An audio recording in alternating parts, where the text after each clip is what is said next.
Hello to all, welcome back to my new tutorial. मैं हूं doctor Dinesh Joshi. आज हम बात करेंगे हाउस रेंट अलाउंस के बारे में, जिसे हम शॉर्टकट में HRA भी बोलते हैं। ये इनकम टैक्स के सबसे इम्पोर्टेंट टॉपिक्स में से है। जब हम इनकम टैक्स में सैलरी हेड पढ़ते हैं, सैलरी हेड में ये सबसे इम्पोर्टेंट चीज़ निकल के आती है कि भाई अगर आपको HRA कैलकुलेट करना नहीं आएगा तो आपके लिए बड़ी समस्या हो जाएगी। इसलिए ज़रूरी है कि आपको HRA आना चाहिए। ठीक, तो बढ़ते हैं। आज सबसे पहले हम बात करेंगे व्हाट इज़ HRA। HRA होता क्या है? एक ऐसा अलाउंस है, HRA is an allowance given by employer to employee to meet expenses related to rented house.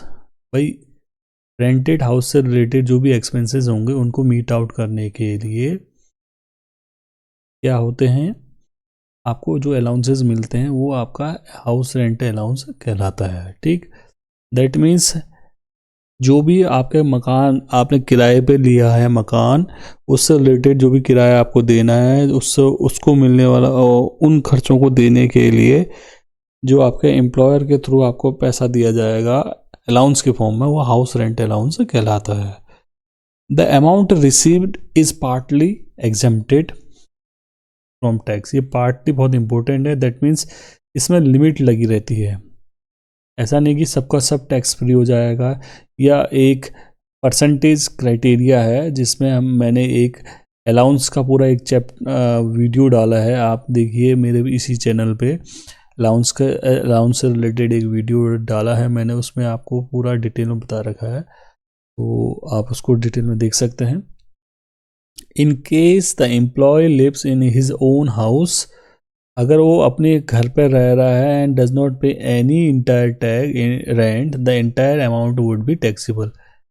अगर कोई एम्प्लॉय अपने घर पर रह रहा है और कोई किराया देगा नहीं, तो उस केस पे पूरे का पूरा HRA क्या होगा, टैक्सेबल होगा। ये थोड़ा ध्यान रखना है। ठीक, तो इसका मतलब हो गया HRA जो है एम्प्लॉयर के द्वारा एम्प्लॉय को दिया जाने वाला खर्चा है, जो अपने किराए से रिलेटेड जो भी खर्चे होंगे उसको मीट आउट करने के लिए, दैट इज HRA, जिसे हम हाउस रेंट अलाउंस कहते हैं। ये पार्टली एग्जेम्प्टेड होता है।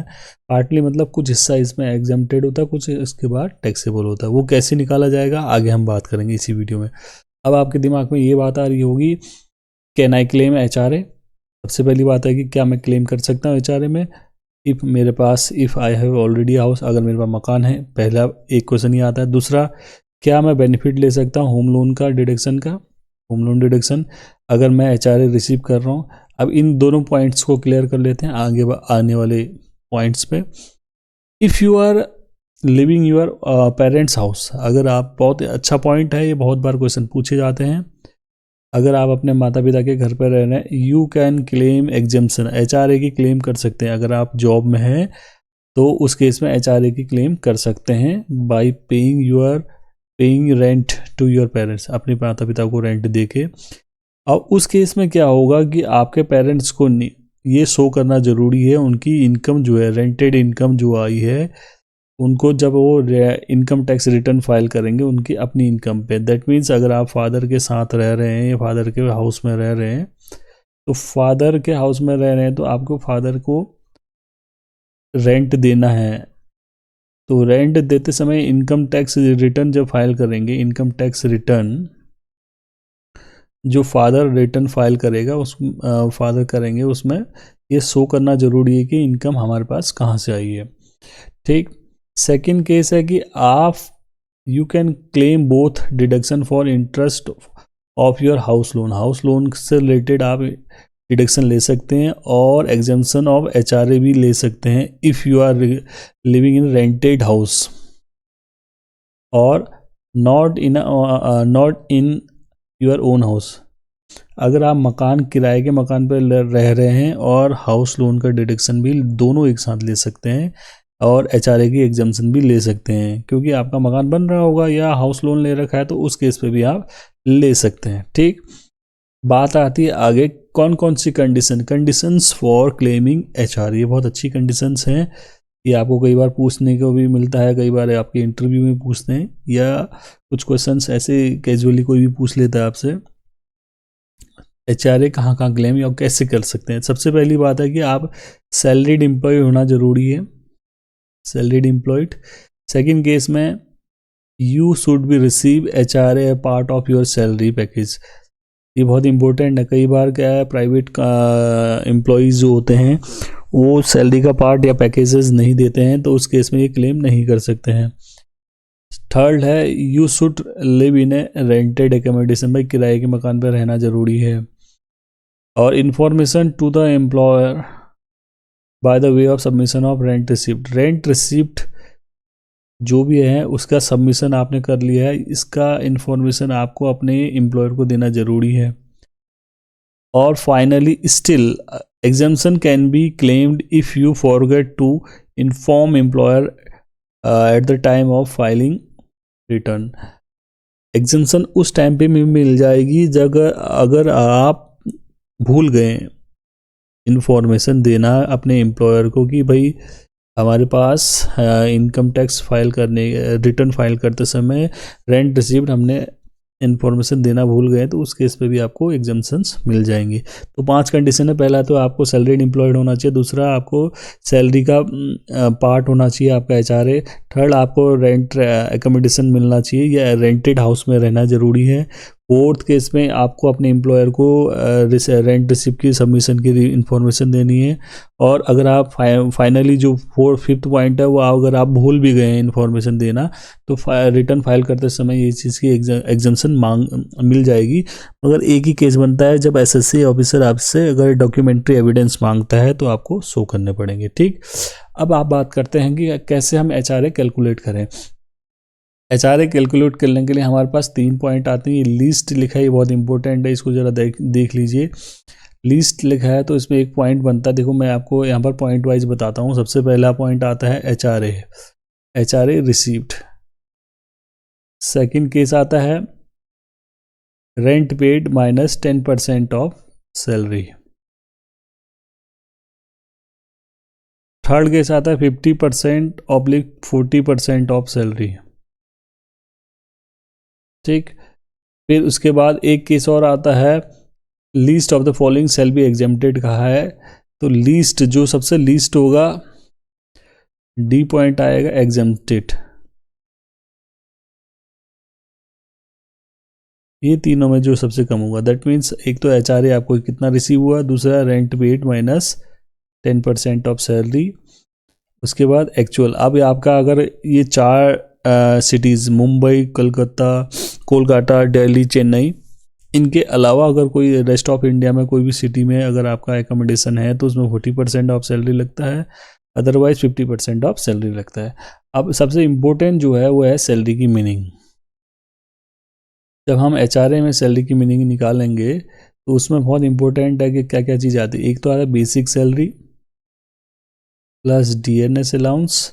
अब DNS अलाउंस क्या होना चाहिए, पार्ट ऑफ सैलरी होना ज़रूरी है, ये थोड़ा इम्पोर्टेंट है DNS अलाउंस। और एक इम्पोर्टेंट है कमीशन, वो फिक्स परसेंटेज में होना ज़रूरी है, फिक्स परसेंटेज होना ज़रूरी है। तो आप इसमें क्या समझे, सबसे इम्पोर्टेंट सैलरी की मीनिंग सबसे इम्पोर्टेंट है, ये थोड़ा ध्यान रखिए। सैलरी की मीनिंग में आपको ध्यान रखना है बेसिक सैलरी प्लस DA ए पार्ट, थर्ड कमीशन होना चाहिए वो भी फिक्स परसेंटेज में, ये ध्यान रखना। ये 3 चीज़ें हैं, फर्स्ट, सेकेंड और थर्ड। ठीक, इसके अलावा कुछ नहीं डालना है आपको HRA के केस में, सिंपल है। आगे बात करते हैं, एक क्वेश्चन ले लेते हैं। एक क्वेश्चन लेके हम आपको एग्जांपल तौर पे ले रहे हैं।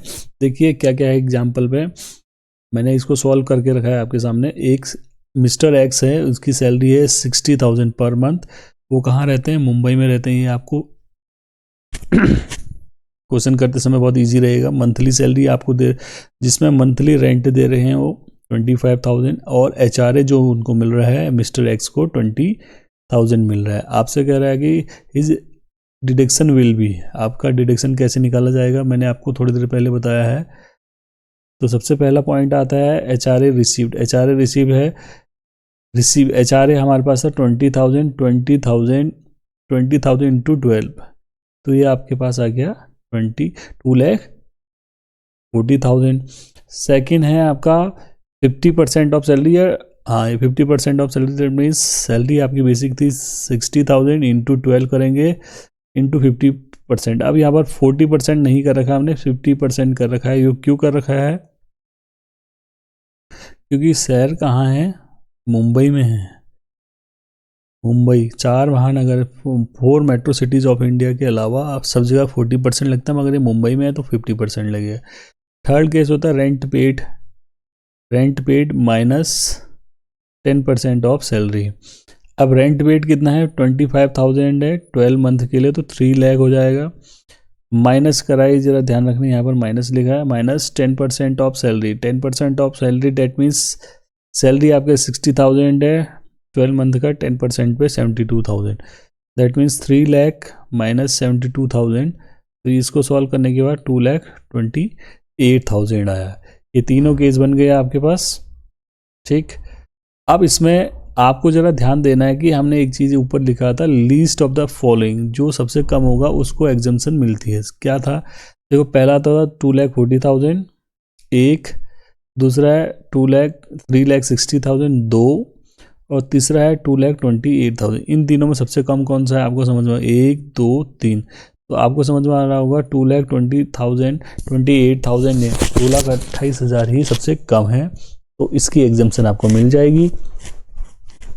अब अगर आपको डिडक्शन कितना मिला है तो आपको पता चल गया 2,28,000। अगर टैक्सेबल निकालते हैं तो HRA जो आपको रिसीव हुआ है, HRA रिसीव में से एग्जम्पशन अगर हम घटाएंगे तो आपके पास आ जाएगा HRA कितना रिसीव हुआ था? 2,40,000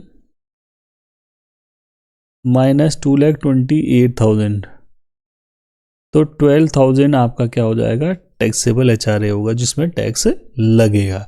ये बहुत इंपॉर्टेंट है, और अगर हम इसमें कोई क्वेश्चन करेंगे तो आपको समझ में आ जाएगा धीरे धीरे। इस क्वेश्चन को आप एक बार दोबारा देख लीजिए, जिसमें आपकी सैलरी 60,000 थी और उसकी मंथली रेंट जो था 25,000, HRA रिसीव जो है 20,000 है, और ये सबसे इम्पोर्टेंट ये 3 पॉइंट है। और सबसे इम्पोर्टेंट है कि एक पॉइंट इम्पोर्टेंट ये भी है कि वो मुंबई में रह रहा है। तो आपको 3 कंडीशन याद रखने हैं। HRA कितना रिसीव हुआ, then excess rent paid minus 10% of salary, आपका 2,28,000 है, और 50% ऑफ सैलरी दैट मीन्स 3,60,000 हमने कैलकुलेट कर दिया है। इन तीनों में जो सबसे कम होगा वो उसकी आपको एग्जम्पशन मिल जाएगी। अगर उसके बाद भी अगर बचता है, जो सबसे कम होगा माइनस कर लेंगे, एक्चुअल HRA रिसीव से कम कर लेंगे, जो बचेगा वो आपकी टैक्स में आ जाएगा, ठीक। एक इम्पोर्टेंट पॉइंट आता है, कई बार डिस्कस करते हैं इम्पोर्टेंट पॉइंट, वो है इम्पोर्टेंट पॉइंट इस केस पे, इफ द एनुअल रेंट, अगर एनुअल रेंट जो है 1 लाख से ऊपर होता है, उस केस में क्या है कि आप if the annual rent exceed 1 lakh rupees, it is mandatory, mandatory मतलब जरूरी है, कंपलसरी है, to report PAN of the landlord. ये बहुत इंपॉर्टेंट है, जहां पर भी आप किराए पे रह रहे हैं, लैंडलॉर्ड मकान मालिक का पैन कार्ड सबमिट करना जरूरी है। To claim HRA exemption, HRA की एग्जम्पशन लेने के लिए PAN card of landlord must है। अगर आपकी इनकम HRA या रेंट जो है वो 1 लाख से ऊपर अगर आप पेड कर रहे हैं, अगर इन केस अगर लैंडलॉर्ड के पास पैन कार्ड नहीं है, तो उस केस पे आपको लैंडलॉर्ड से डिक्लेरेशन लेना पड़ेगा, एक डिक्लेरेशन सर्टिफिकेट देना पड़ेगा SSC ऑफिसर को कि you are giving more than 1 lakh rupees, 1 lakh से ज़्यादा आप जो है रेंट पेड कर रहे हैं। लैंडलॉर्ड उसको साइन करके देगा, तभी वो डॉक्यूमेंट्री एविडेंस माना जाता है, ठीक। तो ये रहा आज का वीडियो, बने रहिए मेरे वीडियो पे। Thank you for watching this video. और ये मेरा यूट्यूब चैनल का लिंक है, आप चाहिए तो इसमें देख सकते हैं। और इससे पहले मैंने अलाउंसेस के रिलेटेड एक वीडियो डाला है, जिसमें आप अलाउंसेस से रिलेटेड सारा डिटेल में वीडियो देख सकते हैं। मैं पहली बार इसमें अपना नंबर भी डिस्क्लोज कर रहा हूँ, तो अगर आपको कोई डाउट हो तो आप इसमें पूछ सकते हैं। व्हाट्सअप कर सकते हैं मुझे, ये मेरा नंबर है। आप इसमें बेझिझक पूछ सकते हैं। तब तक बने रहिए मेरे चैनल पे, वॉच करिए, लाइक कीजिए और कमेंट कीजिए अगर आपके कोई डाउट है। Thank you for watching, bye.